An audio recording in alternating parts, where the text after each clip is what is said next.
Welcome back to Newsmaker. 170 million Americans use the popular social media app TikTok. Its parent company, ByteDance, essentially controlled by the Chinese Communist Party, and therein lies the problem.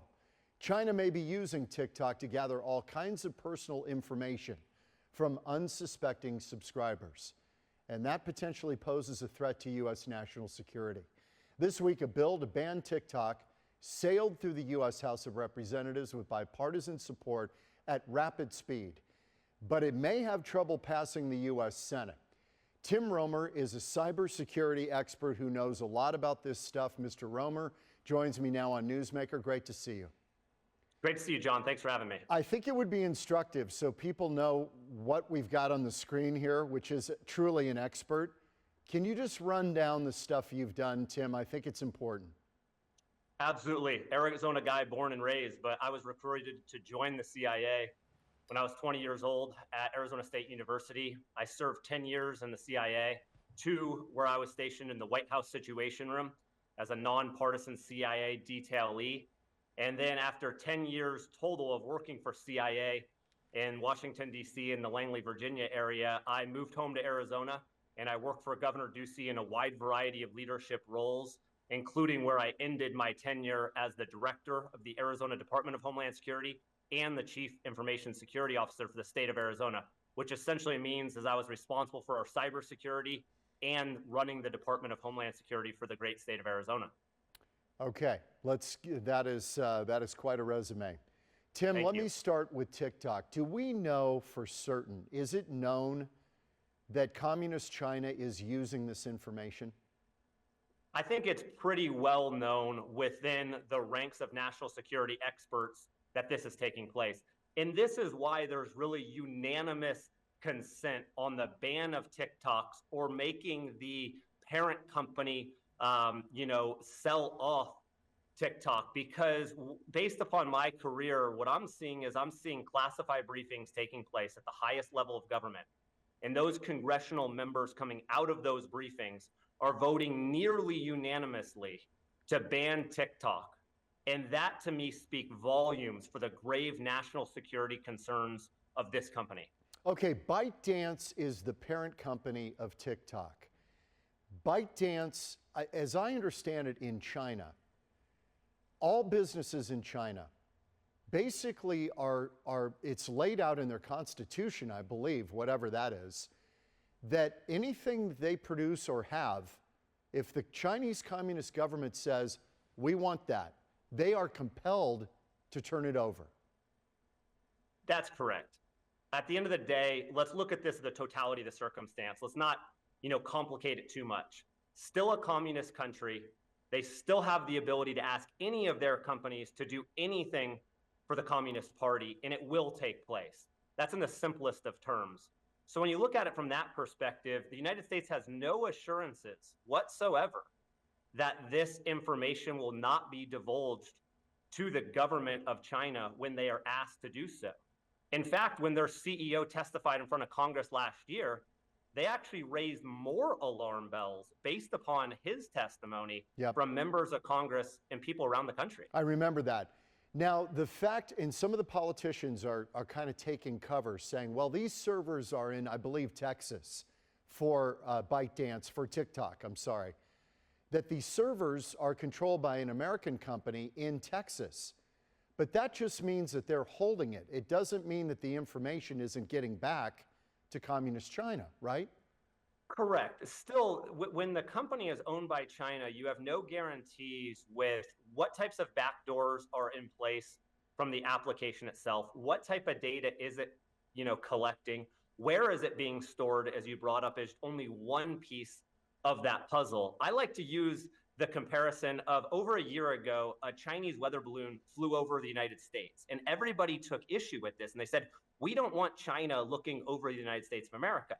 But they posted those videos to TikTok where they have allowed China right into their own phones, into their living rooms, into their personal lives.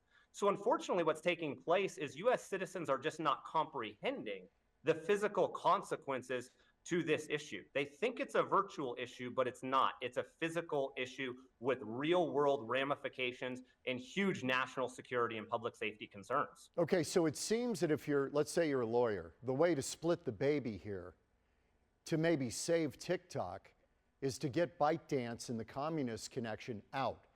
Is there a buyer? Do you know of a buyer or a consortium of people that could get together, Americans, who could buy it out and bring it home, so to speak, so it isn't a security threat, but keep the platform? Well, I'm sure there is. I mean, this is the growing technology industry, and with American capitalism and other areas there's got to be a way. I mean, my expertise is on the national security side, not necessarily the business side. But where there's a will, there's a way. I'm sure there is. And that's why I applaud Congress for giving a way out. Congress is not saying that they're just going to ban TikTok immediately. They are giving a little bit of a runway, and they're telling the parent company to sell off or else. So that's why, I try not to, string too far away from the national security side of things. But there is a real world option here for how U.S. businesses and U.S. citizens can have time to adjust, or maybe they don't at all, if the business side of things goes in a different direction. Okay, since you worked in government at the highest levels, you were in the White House Situation Room, for gosh sake, but what are the First Amendment implications of this, of shutting down a provider? I mean, is that a road that is a dangerous road to go down? Well, I think, look, there are always going to be real world ramifications to anything the U.S. government does. That's absolutely true. But the privacy and compliance terms and the cybersecurity concerns, national security concerns that are taking place here with a Chinese-owned company is far different than any U.S.-based company, any U.S.-based, First Amendment concerns here. I truly believe that the reason why you're seeing such bipartisan support for banning TikTok is because everyone across the aisle is seeing alarming evidence of the threats that are taking place, and by not doing something is far worse than doing something. All right, it's a political program largely, so I'm going to throw this out there. The thing that I'm looking at here is a lot of the politicians, including the president, they use TikTok to reach young voters. It's a very potent political weapon, potentially. So are they going to be inclined in an election year, in the U.S. Senate, which seems to be where they're getting a little bit hesitant, that they would actually do something to stop this? It's a great question. I mean, sadly, again, I focus on the national security side, but I'm a realist. I know these types of things take place. You're correct. That is what's taking place right now. I think that's why they're taking such a hard look at it. What I hope happens is that they do the right thing, politics aside, focus on the United States of America, our youth, our national security, and do the right thing here. But absolutely, there's going to be long-term ramifications for anything that is done and takes place. The president has said that if the Senate goes along, he would sign it to ban TikTok and maybe try to get it in U.S. hands. We'll see.